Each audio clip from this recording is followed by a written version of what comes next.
چھٹا عمل، حدیث پاک میں جو مختلف چیزیں بتائی گئیں جن سے گناہ معاف ہوتے ہیں، جھڑ جاتے ہیں، تو چھٹا سبب سن لیجئے۔ چھٹا سبب کون سا ہے؟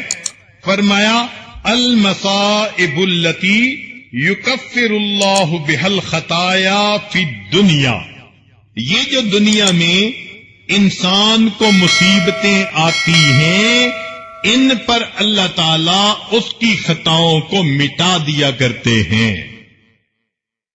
لہذا مصیبتوں کو مانگے نہیں، ذرا توجہ فرمائیے گا، مصیبتوں کو اللہ تعالیٰ سے مانگے نہیں۔ ہم آزمائش کے قابل نہیں ہیں، ہم روئیں مولا کمزور ہیں، آزمائش کے قابل نہیں ہیں، سر پہ بوجھ نہ رکھ دیجیے گا، اٹھانا مشکل نہ ہو جائے۔ اس لیے تو قرآن مجید میں بھی دعا مانگی گئی کہ اے اللہ ایسا بوجھ ہم پہ نہ ڈالنا جو ہم سے پہلے والوں پر ڈال دیا گیا۔ ہم کمزور ہیں، اللہ بوجھ زیادہ نہ ڈال دینا، ہمارے اوپر بوجھ کو ہلکا کر دینا۔ لیکن اگر کوئی مصیبت زندگی میں پیش آ جائے تو ہم یہ سمجھیں کہ اس کی وجہ سے اللہ تعالیٰ ہمارے گناہوں کو یقیناً معاف فرمائیں گے۔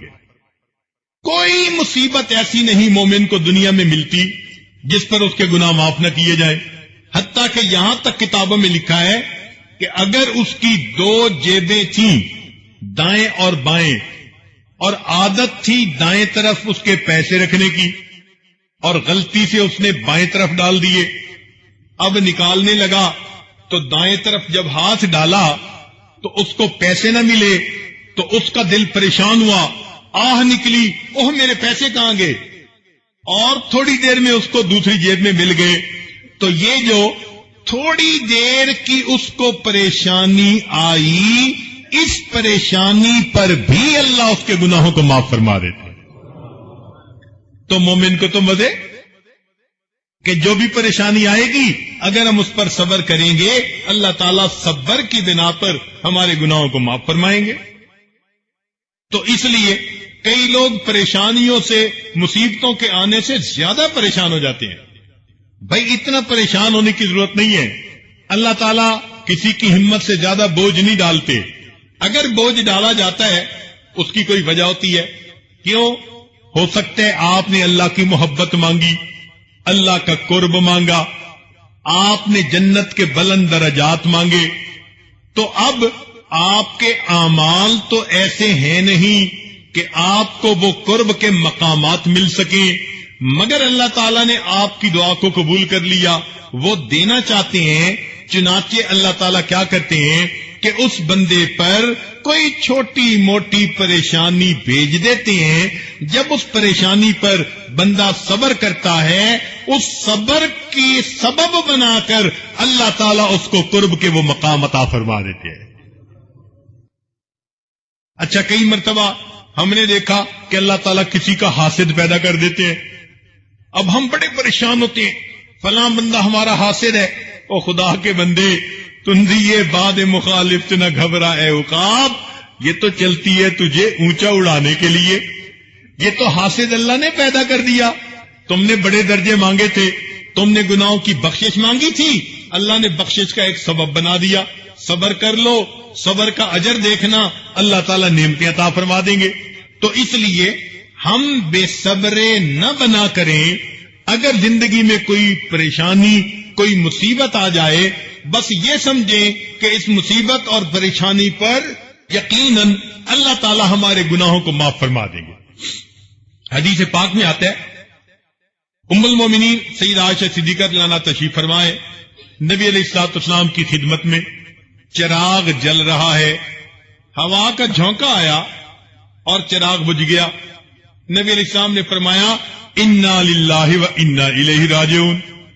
ام المومنین حیران، اے اللہ رب العزت کے پیارے محبوب صلی اللہ علیہ وسلم، یہ تو کلمہ پڑھا جاتا ہے جب کوئی آدمی فوت ہو جاتا ہے، تو فرمایا کہ ہاں یہ پڑھا جاتا ہے جب مصیبت پہنچے، مومن کی زندگی کا چراغ گل ہو جائے، اس پہ پڑھیں، اللہ اس پہ بھی اجر دیتے ہیں اور اگر گھر کا چراغ گل ہو جائے کوئی اس پر پڑے گا اللہ اس کو بھی اجر عطا فرما دیں گے. اب جس مومن کو گھر کا چراغ گل ہونے پہ اجر مل جائے سبحان اللہ، تو معلوم ہوا کہ یہ جو پریشانی ہے نا، ان سے پریشان ہونے کی ضرورت نہیں ہے. خوش ہونا چاہیے کہ ممکن ہے اللہ تعالی ہمیں ادھر ہی اپنے گناہوں کی سزا دے رہا ہو یا ہمارے بلندی درجات کا سبب بنا رہا ہو، اور اس کے بدلے اللہ تعالیٰ آخرت کی پریشانیوں اور مصیبتوں سے ہمیں بچا لیں گے. اس لیے حدیث پاک میں آتا ہے اللہ تعالیٰ دو خوشیاں اکٹھا نہیں کرتے، دو پریشانیاں اکٹھا نہیں کرتے. جو دنیا میں پریشان رہے گا اللہ آخرت کی خوشیاں عطا فرما دیں گے. جو دنیا میں خوشیاں ہی خوشیاں دیکھے گا پھر آخرت کی پریشانیاں اٹھانی پڑ جائیں گی. اس لیے پریشان ہونے والی بات کوئی نہیں ہوتی. ذرا سی بات پہ جو شکوے کرنے لگ جاتے ہیں، نہیں، ہمارا مالک ہے، وہ جو کر رہا ہے ہم مالک سے راضی ہیں کہ ہمارے مالک نے ہمیں بہترین حالت میں رکھا ہوا ہے. ہم اس کے اوپر اپنے مالک کا شکر ادا کیا کریں. اس لیے حدیث پاک میں آتا ہے، صحیحین کی روایت ہے، ما یصیب المؤمن من وصب ولا نصب ولا ہم ولا حزن الا کفر اللہ بہا من خطایاہ. مومن کو زندگی میں کوئی مصیبت، تھکاوٹ، غم، پریشانی ایسی نہیں ملتی مگر اللہ اس کے بدلے اس کی خطاؤں کو معاف فرما دیتے ہیں. چھوئی موئی کی بوٹی نہ بنا کرے. وہ ایک بوٹی ہوتی ہے، ذرا ہاتھ لگا دو تو وہ بالکل سمٹ جاتی ہے. ہم بچپن میں اس کو دیکھتے تھے تو ہم اس کو کہتے تھے چھوئی موئی کی بوٹی. آج ہم بھی چھوئی موئی کی بوٹی بنے ہوئے ہیں. ذرا سی کوئی بات آ جاتی ہے ہماری طبع نازک پہ ناگوار ہو جاتی ہے. اللہ کے بندے، ہم جنت میں تو ہے نہیں کہ جہاں پریشانی ہو ہی کوئی نہ. ہم تو دنیا میں ہیں اور یہ ہے ہی پریشانیوں کا گھر.